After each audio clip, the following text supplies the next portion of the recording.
தமிழகம் எங்கும் Max Gold cash for your gold. Max Gold நீங்க தங்க மட்டும் இல்லைங்க, பிளாட்டினம், டைமண்ட், சில்வர், ரூபினி எதை வேணாலும் விற்கலாம். உங்களுக்கான பணம் ரொக்கமா கையிலயோ இல்லைன்னா பேங்க் அக்கௌண்ட்லயோ உடனடியாக செலுத்திடுவாங்க. மார்க்கெட் மதிப்பை விட 100 ரூபாய் ஒரு கிராமுக்கு உங்களுக்கு கூடுதலாக கிடைக்கும். தமிழ்நாடு முழுக்க டோர் ஸ்டெப் சர்வீஸும் இவங்க ப்ரொவைட் பண்றாங்க. உங்களுக்கு கோல்ட விற்கணும்னு அதுக்கு ஒரே ஒரு பெஸ்ட் பிளேஸ் மேக்ஸ் கோல்டு தான். கால் 04445454545. வணக்கம். Big topic with Karthik Mayakumar.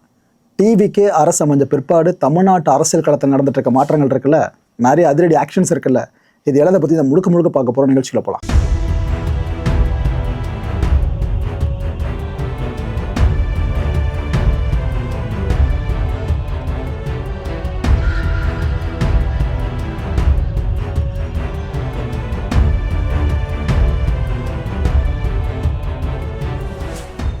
முதல்ல ஒரு கீ அப்டேட்டை கொடுத்துட்றேங்க. இந்த திருச்சி அரசு மருத்துவமனையில் ஒரு செவிலியர் கல்லூரி மாணவி உயிரிழந்தாங்கள, சீதான்னு சொல்லிட்டு, அதாவது மூக்கில் பிரச்சனைன்ட்டு போனவங்களை வயிற்ற கிழிச்சிருக்காங்க, தப்பாக ட்ரீட்மெண்ட் கொடுத்துருக்காங்க, அதனால தான் சீதா உயிரிழந்தாங்கன்னு சொல்லிட்டு நிறைய மாணவிகள், சக செவிலியர் மாணவிகள்லாம் போராட்ட காலத்தில் இறங்கி அவ்வளோ பெரிய இஷ்யூவாக மாற்றிருந்தாங்க. அவ்வளோ பெரிய கண்ணீரும் கம்பளியுமாக இருந்தாங்க. அந்த காலத்துக்கு அமைச்சர் அவர்கள் நேரில் போனாங்க. போயிட்டு அவங்களுக்கு அஷூரன்ஸ்லாம் கொடுத்துருந்தாப்புல. அறநிலையத்துறை அமைச்சர் இருக்கார் ரமேஷ் அவர்கள், அவர் களமிறங்கினார். நான் திருச்சியாச்சு, கண்டிப்பாக போயிடணும் அவர், அதான் அந்த துறை அமைச்சர் இந்த விஷயத்தில் இன்வால்வ் ஆனாருங்க. இன்வால்வ் ஆனவர் அந்த பிரச்சனை அங்கே சுமூகமாக முடிச்சு வச்சிட்டாப்புல. ஒன்றும் இல்லைம்மா, கண்டிப்பாக ஆக்ஷன் எடுக்கிறோம், ஒன்றும் கவலைப்படாதீங்க அப்படின்ட்டு சொன்ன அவங்க ஆக்ஷன் எடுத்திருக்காங்க. அடுத்து ஒரு நல்ல விஷயத்தையும் பண்ணியிருக்காங்க. அதையும் அங்கே சொல்லிடுறேன். இந்த உயிரிழந்த சீதா இருக்காங்களே, அவங்களோட சகோதரி, அவங்க பேர் புவனேஸ்வரி. இவங்களுக்கு தற்காலிக செவிலியர் பணிக்கான ஆணையை அரசு வழங்கியிருக்காங்க. ஏன்னா இது போல் நிறைய கோரிக்கைகள் முன்வைக்கப்பட்டு அதை அரசு நிறைவேற்றுறதுக்கே சில பல காலங்கள் எடுத்துப்பாங்க. அவன் நிறைய முறைகள் பார்த்துருக்கோம், நிறைய கேசஸில். ஆனால் இந்த கோரிக்கை எடுக்கிறதுக்கு முன்னாடியே அரசு இந்த நல்ல விஷயத்தை பண்ணி கொடுத்துருக்காங்க. அண்ட் இந்த குடும்பத்தில் இருக்காங்களே சீதாவோட ஃபேமிலி மெம்பர்ஸ், இந்த குடும்பத்துக்குன்னு இலவச வீட்டு மனை பட்டாவையும் தமிழ்நாடு அரசு வழங்குதுங்க. இந்த அப்டேட்டை உங்கள் காதில் போட்டுறேன். இதில் இன்னொரு விஷயம் நடக்கணும், அப்போ தான் நீதி முழுமையாக நிலைநாட்டப்படும். இந்த மாணவிகள் குற்றம் சாட்டினாங்களே, அந்த குற்றச்சாட்டுகள் எந்த அளவுக்கு உண்மைத்தன்மை இருக்குது, அவங்க ப்ளேம் பண்ணுற மாதிரி அங்கே அவ்வளோ தவறுகள் நடந்துக்கிட்டு இருக்கா, இதையும் அரசு முழுமையாக பார்க்கணும். இதில் மினிஸ்டர் அருண்ராஜ் இருக்கார்ல, அவர் ஏற்கனவே சொல்லிட்டாப்புல, இல்லைங்க விசாரணை போயிட்டுருக்கு, கண்டிப்பாக அந்த விசாரணை முடிஞ்ச கையோடு என்ன இது நடந்திருக்குன்னு தெரிய வந்துடும், உடனே நாங்கள் ஆக்ஷன் எடுப்போம்னு சொல்லியிருக்காப்புல. ஸோ இது வரைக்கும் ஓகே. அந்த குற்றம் சாட்டப்பட்ட நபர்கள் சார்ந்து உண்மைத்தன்மை கண்டுபிடிக்கப்பட்டு குற்றவாளிகள் தண்டிக்கப்பட்டாங்கன்னா தான் சீதா உயிரிழப்புக்கான 100% நீதி இருக்குல்ல, அது கிடைச்சிருச்சு நம்ம நம்பலாம். Okay, right. விக்னேஷ் மது விலக்குத்துறை அமைச்சர். டிவிகே கவர்மெண்ட் ஃபார்ம் ஆனதுலேருந்து இந்த ஒரு டிபார்ட்மெண்ட் சார்ந்து தான் 1008 விமர்சனங்கள். பாட்டிலுக்கு 10 ரூபாய் அப்படின்ட்டு முதலமைச்சர் விஜய் அவர்கள் பரப்புரை கூட்டங்களை பாட்டெல்லாம் பண்ணார். ஆனால் உங்கள் ஆட்சியில் 10 இல்லை 20, 30 போயிட்டு இருக்கேன்ட்டு பல பேர் விமர்சனம் பண்ணாங்களே. விக்னேஷ் அவர்கள் என்ன சொல்கிறாங்க, இப்போது திருடுறதுக்காக கொண்டு வரப்பட்ட திட்டம் தான் இந்த பாட்டிலுக்கு 10 ரூபாய் அப்படின்றதுன்னு சொல்கிறாப்புல, ஓப்பனாக போட்டு அடிக்கிறாரு. டாஸ்மாக் ஊழியர்கள் சொன்ன அந்த கஷ்டங்கள் இருக்குல்ல, அது உண்மைன்னு சொல்லியிருக்காரு. நாம் இதை பல வீடியோஸில் பேசியிருந்தோம். ஏன்னா நம்ம ஒரு பக்கம் மட்டும் பார்க்குறோம். டாஸ்மாக் ஊழியர்கள் தலையில் எல்லா செலவையும் கட்டி விட்டா, கரண்ட் பில் அவங்க தான் கட்டணும், சரக்கு பாட்டில் கொண்டு வர அந்த பாக்ஸ் இருக்குல்ல, அதுக்கு அவங்க தான் பே பண்ணணும், கடை வாடகை முதற்கொண்டு அவங்க தான் கட்டணும்னாக்கா அப்புறம் டாஸ்மாக் நிர்வாகம் எதுக்கு இருக்குது? இந்த கேள்வி எல்லாருமே முன் வச்சல. அது உண்மைன்றாருங்க மினிஸ்டரு. அந்த தொழிலாளர்களை அப்படியே பழக்கப்படுத்தி வச்சுட்டாங்க. பாட்டிலுக்கு எக்ஸ்ட்ரா காசு வாங்கிட்டு இந்த இதர செலவுகள்லாம் நீ அதில் பார்த்துக்கும் அப்படின்னு பழக்கப்படுத்தி வச்சுட்டாங்க. இனிமே அதிரடி மாற்றங்கள் வரப்போகுது. எல்லாம் கொஞ்சம் காத்துருங்க, எல்லாமே நாங்கள் பிளான் பண்ணிட்டு இருக்கோம். அதிரடி மாற்றங்கள் டாஸ்மாக் சார்ந்து வரப்போகுது. இனிமேல் டாஸ்மாக் கடைகளில் இந்த கரண்ட் பில் இருக்குல்ல, அதை டாஸ்மாக் நிர்வாகமே கட்டும். இதை ஊழியர்கள்லாம் கட்ட வேணாம்னு சொல்லியிருக்காப்புல. நல்ல விஷயம். ஏன்னா இந்த கவர்மெண்ட் மேலே இருக்க நல்ல பேர் என்னென்னா, குறைகளை ஊடகங்கள் மூலமாக தெரிஞ்சுக்கிட்டு சரி பண்ணுறாங்களே, இதை மனப்பூர்வமாக வரவேற்கிற மக்களை இதை தான் எதிர்பார்க்குறோம். ஒரு கவர்மெண்ட்டை காலி பண்ணுறது ஊடகங்கள் வேலை கிடையாது. மக்கள் நிறைய தொழிலாளர்கள் படுற கஷ்டங்களை கொண்டு போகிறது, அதுக்கப்புறம் அவங்க பார்த்து சரி பண்ணுறது, இதுதானே ஊடகத்தோட வேலை. அதை கரெக்டாக இங்கே பண்ணிட்டு இருக்க மாதிரி இருக்க அரசும். ஆனால் இதோடு முடிஞ்சிடாது. இதுக்கப்புறம் மற்ற செலவினங்கள் இருக்குல்ல, அதையும் டாஸ்மாக் நிர்வாகம் முழுமையாக ஏற்றுக்கணும். அந்த ஊழியர்கள் நீங்கள் அதுக்கப்புறம் ஃப்ரீ பண்ணி விட்டால் மட்டும்தான் பாட்டிலுக்கு 10 ரூபான்ற விஷயத்தை எக்ஸ்ட்ரா காசுன்றதையும் அவங்க பெருசாக வாங்குறது தவிர்க்கப்படும் நினைக்கிறேன். ஸோ ஆரம்பம் ஓகே, முடிவும் சிறப்பாக தான் நல்லாயிருக்கும். பாட்டிலுக்கு 1 ரூபாய் கூட வாங்கக்கூடாது அப்படின்ட்டு முதலமைச்சர் விஜய் அவர்கள் உத்தரவு பிறப்பிச்சிருக்காராமா. இந்த விஷயத்தை பற்றி முதலமைச்சருக்கு அது கொண்டு போகிறப்ப அவர் இந்த விஷயத்தை சொல்லியிருக்காராம், என்ன எம்ஆர்பி பிரைஸ் அவ்வளோதான்ப்பா, அதுக்கு மேலே 1 ரூபாய் கூட மக்கள்கிட்ட வாங்கக்கூடாதுன்னு சொல்லியிருக்காப்லையா. சினிமா மாதிரி ஒரே நாளில் எல்லாத்தையும் மாற்றிட முடியாதுங்க அப்படின்ற நிதர்சனம் அவங்களுக்கு தெளிவாக தெரியுது. ஏன்னா பல பேர் எலெக்ஷன் முன்னாடி வரைக்கும் தற்கொலைன்னு சொல்லிக்கிட்டு இருந்தாங்களே, தாவேக்கா சப்போர்ட் பண்ணுறவங்களாம். அவங்க இப்போ கூட சொன்னது, இதுனா சினிமாவா, ஒரு நாள் முதலமைச்சர் எல்லாத்தையும் மாற்றிடுவாங்க அப்படின்ட்டு. அவர் ஓப்பனாக சொல்லிட்டாப்ல, இது சினிமா கிடையாதுங்க, ஒரு நாள் எல்லாத்தையும் மாற்ற முடியாது, இது ஒரு லாங் டேர்ம் ப்ராசஸ். அதாவது நாம் கொஞ்சம் டைம் அவங்களுக்கு கொடுக்கணுன்றதான் அவங்க இந்த அளவுக்கு கேட்டிருக்காங்க. ஓகே, நேர்த்திக்கடன் எவ்வளோ வகைகளில் எத்தனையோ பேர் செலுத்தி பார்த்துருப்பீங்க. இது போல் நூதன முறையில் செலுத்தி பார்த்துருக்கீங்களா? ஒன்றும் இல்லை, இந்த பக்கம் ஒரு சிலை, இந்த பக்கம் ஒரு சிலை, யாருன்னு கண்டுபிடிக்க முடியுதா? இது முதலமைச்சர் விஜய் அவர்கள் இருக்காங்களே அவங்களோட சிலை. அண்ட் இந்த பக்கம் வீட்டு வசதித்துறை அமைச்சர் இருக்கால ராஜ்குமார் அவர்கள், அவருக்கான சிலை. இது ஒரு நேர்த்திக்கடன் வழிபாடாக முன்னெடுத்திருக்காங்க. யாரோ கிடையாது, அமைச்சர் ராஜ்குமார் இருக்கார்ல அவரே முன்னெடுத்திருக்காப்புல. கடலூர் இருக்க ஒரு கோயிலில் வச்சு தான் இந்த ஒரு வினோதமான நேர்த்திக்கடன் வழிபாட்டு முறை அங்கே முடிச்சு வைக்கப்பட்டிருக்கு. ஆக்சுவலாக தேர்தலில் ஜெயிச்சு தாவேக்க ஆட்சிக்கு வந்தாச்சு. இதுக்கப்புறம் இந்த ஆட்சி நிலைக்கணும்ல, நீடிக்கணும்ல, மக்கள் விரும்புகிற நல்லாட்சி அமையணும்ல, இப்படி 1008 வழிபாடுகள் இல்லாமல் இருக்கும். அதெல்லாம் சார் நீங்கள் பார்க்க முடியுது. இபிஎஸ் அவர்கள் இவங்க இப்போ என்ன சொல்கிறாங்க, அரசோட மேம்போக்கான நடவடிக்கையால் தான் பல பகுதிகளில் கடுமையான மின்வெட்டு ஏற்பட்டுக்கிட்டு இருக்கு அப்படின்றாரு. அதாவது மின்சாரத்துறையை இந்த அரசால் சரியாக பார்த்துக்க முடியல, லாயக்கில்லைன்ற துணியில் தான் அவர் இந்த வார்த்தையில் பயன்படுத்துகிறாப்புல. இப்போ தான் ஆட்சிக்கு வந்திருக்கோம் அப்படின்னு சாக்கு போக்கெல்லாம் சொல்லக்கூடாதுப்பா. போர்க்கால அடிப்படையில் ஆக்ஷன் எடுங்க அப்படின்றாங்க.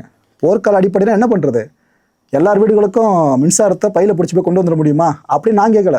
பல பேர் விமர்சனம் முன்வைக்க ஆரம்பிச்சிட்டான் சோஷியல் மீடியா முழுக்க. ஏன்னா ஆக்ஷன் எடுங்கன்னு எல்லாம் சொல்கிறீங்க, பட் என்ன ஆக்ஷன், அந்த தீர்வையும் சொல்லிட்டா சிறப்பாக இருக்குன்னு பல பேர் கேட்க ஆரம்பிச்சிட்டாங்க. இவங்களுக்கு அரசியல் முதிர்ச்சி அதிகமாகவும் இருக்குது, அனுபவம் தாவேக்கால இருக்கிறவங்களோட ரொம்ப அதிகமாக இருக்குது, அதில் மாற்று கருத்து கிடையாது. ஸோ கைட் பண்ணினா கரெக்டாக இருக்குன்னு பல பேரும் கேட்குறாங்க. நான் எதிர்பார்க்குறது இதே தான். ஒரு அரசியல் கட்சி தலைவர்களும் பிரச்சனை அதை பற்றி மட்டும் பேசாமல் அதுக்கான தீர்வையும் அவங்க அறிக்கையில் கொடுத்துறாங்கன்னாக்கா சிறப்பாக இருக்குமே. இன்கேஸ் அந்த தீர்வை கொடுத்து அதையும் இந்த அரசு செயல்படுத்துன்னு வைங்க, இன்கேஸ் அது ஃபெயிலில் முடிஞ்சிச்சுன்னா அப்போ திரும்ப என்ன சொல்லுவாங்க அறிக்கையில்? சரி, ஓகே, ரைட்டு. வேணுகோபால் அவர்கள் அதிமுக முன்னாள் எம்பி. ஆக்சுவலாக ஒரு பக்கம் இபிஎஸ் அவர்கள் ஆண்டுட்டு இருக்க அரசு சார்ந்த விமர்சனத்தை முன் வச்சிருக்காரு. இன்னொரு பக்கம் அதிமுகக்குள்ள அந்த பிளவு இருக்குல்ல, அது இன்னும் மனவேதனையாக மாறி ஒவ்வொருத்தராக கட்சியை விட்டு போக ஆரம்பிச்சுட்டு இருக்காங்க. இப்போ அவர் அரசியல் பண்ண பார்ப்பாரா இல்லை கட்சி சார்ந்த காப்பாற்றுறாலும் ஈடுபடுவாரா? அவருக்கு ரொம்ப டாஸ்க், மக்களே பெரிய டாஸ்க் இது. வேணுகோபால் என்ன சொல்லியிருக்காப்புல, பட்டியலின மக்களை அதிமுகவில் புறக்கணிச்சிட்டாங்க. இதனால தான் அதிமுக தொடர்ந்து தோல்விகளை சந்திச்சுக்கிட்டு இருக்கு. இதுக்கு முன்னாடி பார்த்தீங்கன்னா எல்லா சமூகங்களையும் ஒருங்கிணைச்சு சென்ற கட்சி தான் அதிமுகன்னு சொல்கிறாங்க. ஸோ இதில் தெளிவாக ஒரு விஷயம் புரியுதா இந்த ஜென்ரேஷனுக்கு? சாதிய கட்டமைப்பு அப்படின்றது கட்சிகளில் நீக்கமாக நிறைஞ்சிருக்குன்னு. Okay, right. இப்போ ஒரு குறிப்பிட்ட திசையை நோக்கி கட்சி நகர்ந்துக்கிட்டு இருக்கிறதா சொல்கிறாரு. குறிப்பிட்ட திசைனா என்ன ஒரு பர்டிகுலர் மென்ஷன் பண்ணுறாரு, புரியுதா?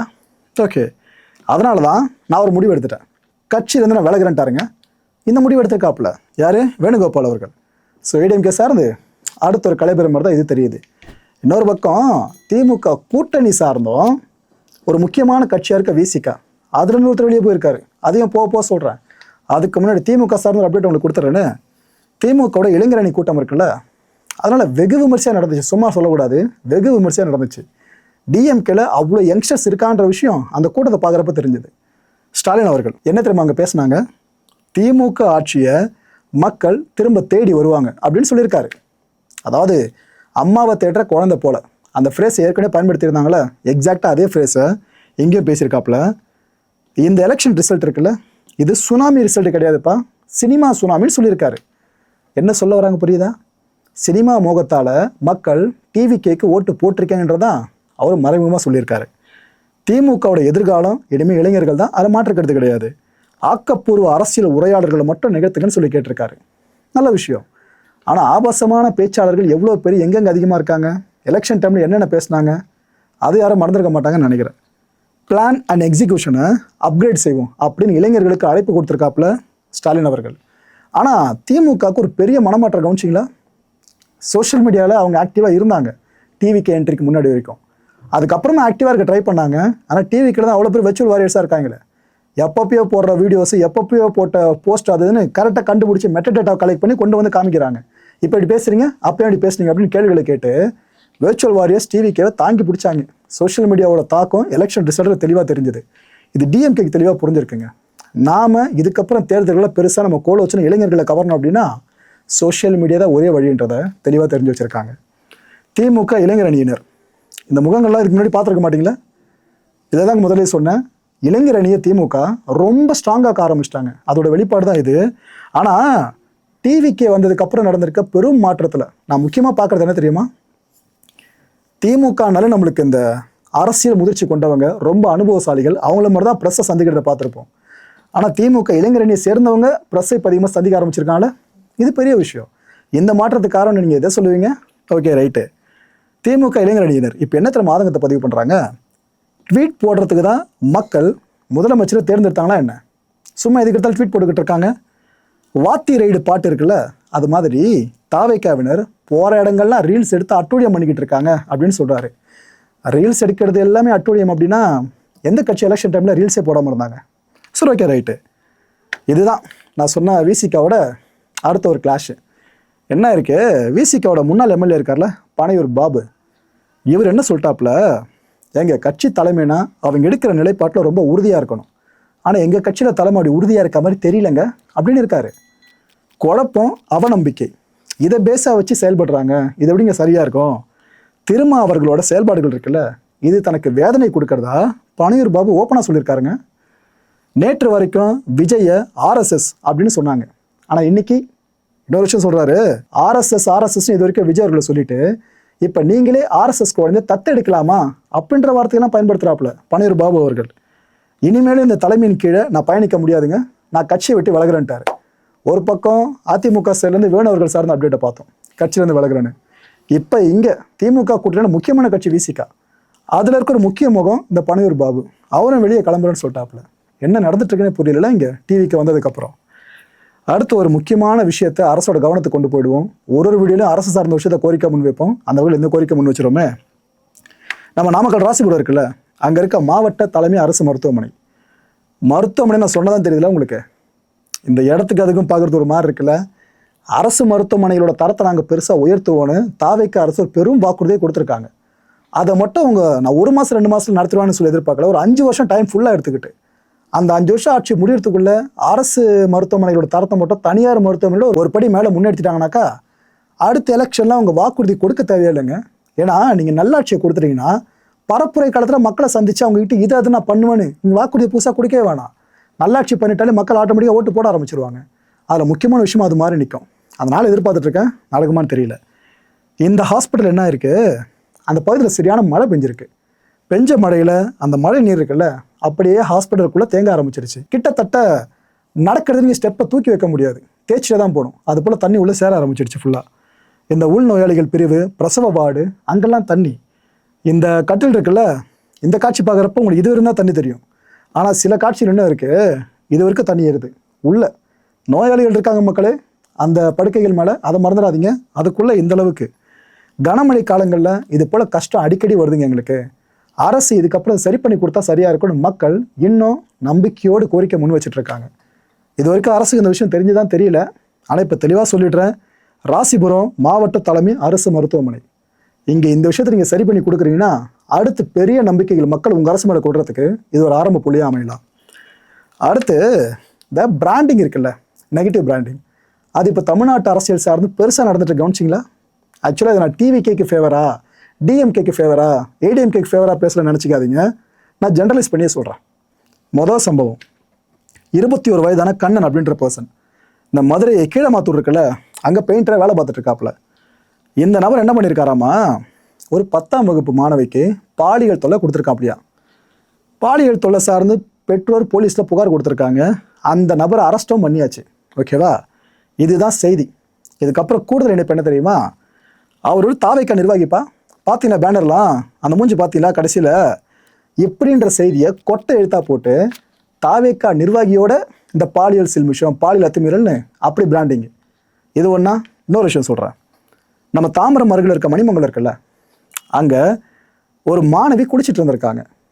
அதை ஒரு கேடு கட்டவை எட்டி பார்த்துருக்கான், ஜன்னல் வழியாக எட்டி பார்த்துருக்கானா. இதில் அந்த மாணவி புகாரை கொடுக்கவே அந்த நபரை போலீஸார் அரெஸ்ட் பண்ணிட்டாங்க. அவன் பேர் தியாகு, 32 வயசாங்க. அவனை அரெஸ்ட் பண்ணியாச்சு. அவனோட செல்ஃபோன் இருக்குல்ல, இதையும் பறிமுதல் பண்ணியாச்சு. இவன் செஞ்ச குற்றத்தை ஒத்துக்கிட்டான்ட்டோம். அடுத்த தகவல் வெளியாக இருக்குது. திரும்ப கொட்டை இடத்துல செய்தி என்ன தெரியுமா வந்துச்சு, மேலே சொன்ன இந்த செய்தியோடு சேர்த்து தாவேக்கா நிர்வாகி தான் எந்த வேலையும் பண்ணியிருக்காருன்னு இப்படி ஒன்று. என்ன சொல்ல வராங்க புரியுதா செய்திகள் மூலமாக?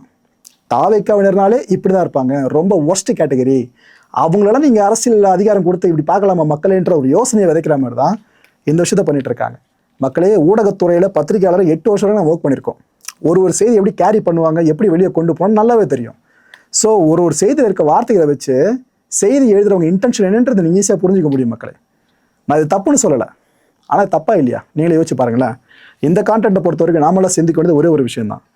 இனிமேலாச்சும் இந்த கட்சி ரீதியாக பல குற்றச்சாட்டில் ஈடுபடுறவங்கள முதன்மைப்படுத்துகிறோம் பார்த்தீங்களா, நெகட்டிவ் பிராண்டிங், இது தடுக்கப்படணும்னு சொல்கிறேன். இது இந்த ஆட்சிக்காக மட்டும் சொல்லலைங்க, இதுக்கு முன்னாடி பண்ணிட்டு இருந்தோம் தப்பு தான். திமுக ஆட்சியில் ஒரு விஷயம் நடக்குதுனாக்கா இந்த நபர் திமுக அதனால தான் இவ்வளோ மோசமாக பண்ணுறாருன்னு அந்த ஒட்டுமொத்த கட்சி சார்ந்தே ஒரு தவறான பிம்பத்தை கட்டமைக்க ஆரம்பிப்பாங்க. இப்போ இதே தான் ஏடிஎம்கே பிரிவில் நடந்துச்சு, இப்போ டிவிகே பிரிவில் இதே தான் நடக்குது. ஸோ ஒரு கட்சிக்கு களங்கம் ஏற்படுத்தணுன்றதுக்காக மாற்று கட்சியை சேர்ந்தவங்கலாம் ஊடக ஆதரவுகள் இருக்கிறவங்க சொல்கிறேன், அவங்க இது போல் நெகட்டிவ் பிராண்டிங்கை பண்ண ஆரம்பிச்சிட்டான்னு வைங்க, அந்த ஒட்டுமொத்த கட்சியில் பெண்களும் இருப்பாங்க, அவங்களுக்கு கெட்ட பேர் தான். அதை விட மோசமான விஷயம் என்ன தெரியுமா, அந்த கட்சியினால இப்படிதானே மக்கள் பயப்பட ஆரம்பிப்பாங்க, அந்த ப்ரொஜெக்ஷன் ஆட்டோமேட்டிக்காக கொடுத்துருவீங்க. இப்போ டிவிக்கு எதிராக பல பேர் இந்த வேலையை பண்ணுறாங்களா, நாளைக்கு இன்கேஸ் ஆட்சி மாறுதுன்னு வைங்க, அப்போ டிவிக்கு வந்து இதே வேலையை பார்த்தாங்கனாக்கா வித்தியாசமே தெரியாமல் போயிடும். இப்போ ஏற்பட்ட ஒரு கேவலமான போர் இருக்குல்ல, இதை தான் நம்ம இனிஷியேட் பண்ணி விட்டுக்கிட்டு இருக்கோம். யாரோ திறந்த போகிறதுல சொன்னால் கூட, ஆனால் அந்த நெகட்டிவ் பிராண்டிங் இருக்குல்ல, அதை பற்றி நீங்கள் தெரிஞ்சுங்க மக்களே. அதுக்காக இந்த விஷயத்தை போட்டு உடச்சிருந்தேன். இது சரியான அணுகுமுறை நீங்கள் நினைக்கிறீங்களா? அடுத்த நிகழ்ச்சி சந்திக்கலாம். நன்றி, வணக்கம். தமிழகம் எங்கும் Max Gold, cash for your gold. Max Gold நீங்க தங்க மட்டும் இல்லைங்க, பிளாட்டினம், டைமண்ட், சில்வர், ரூபினி எதை வேணாலும் விற்கலாம். உங்களுக்கான பணம் ரொக்கமா கையிலயோ இல்லைன்னா பேங்க் அக்கௌண்ட்லயோ உடனடியாக செலுத்திடுவாங்க. மார்க்கெட் மதிப்பை விட 100 ரூபாய் ஒரு கிராமுக்கு உங்களுக்கு கூடுதலா கிடைக்கும். தமிழ்நாடு முழுக்க டோர் ஸ்டெப் சர்வீஸை இவங்க ப்ரொவைட் பண்றாங்க. உங்களுக்கு கோல்டை விற்கணும்னு அதுக்கு ஒரே ஒரு பெஸ்ட் பிளேஸ் மேக்ஸ் கோல்டு தான். கால் 04445454545. என் அன்பார்ந்த மாயம் ஸ்டுடியோஸ் நேயர்களே, மாயம் பக்தின்னு ஆன்மீகத்துக்காக பிரத்யேகமா ஒரு சேனலை கொண்டு வந்திருக்கோம். மறக்காம சப்ஸ்கிரைப் பண்ணி அந்த சேனலுக்கு உங்களோட ஆதரவை மனப்பூர்வமாக தெரிவிங்க. வணக்கம் மாயம் ஸ்டுடியோஸ் நண்பர்களே. மாயம் ட்ரெண்ட்ஸ் அப்படின்ற ஒரு புதிய ஃபேஸ்புக் பேஜை ஓப்பன் பண்ணியிருக்கோம். நீங்கள் யூடியூப்பில் பார்த்துட்டு இருக்கீங்களா நம்மளோட கான்டென்ட்ஸ்லாம், இதெல்லாம் விட ஒரு படி மேலே ரொம்ப கிறிஸ்பாகவும் ரொம்ப சூப்பராகவும் நிறைய கான்டென்ட்ஸ் உங்களுக்கு இந்த பேஜில் காத்துட்ருக்குங்க. ஸோ உடனடியாக ஃபேஸ்புக் பிளாட்ஃபார்ம் போங்க, மாயம் ட்ரெண்ட்ஸ்னு டைப் பண்ணி சர்ச் பண்ணி நம்ம பேஜை ஃபாலோ பண்ணுங்கள். அப்படியே நம்ம சேனலையும் நீங்கள் சப்ஸ்கிரைப் பண்ணிட்டீங்க அப்படின்னா இன்னும் நிறைய புது கான்டென்ட்ஸை உங்களுக்காக ப்ரொடியூஸ் பண்ணி கொடுத்துக்கிட்டே இருப்பாங்க. நீங்கள் பண்ணுற ஒவ்வொரு சப்ஸ்கிரிப்ஷனும் எங்களுக்கு பெரிய மோட்டிவேஷனாக அமையும்.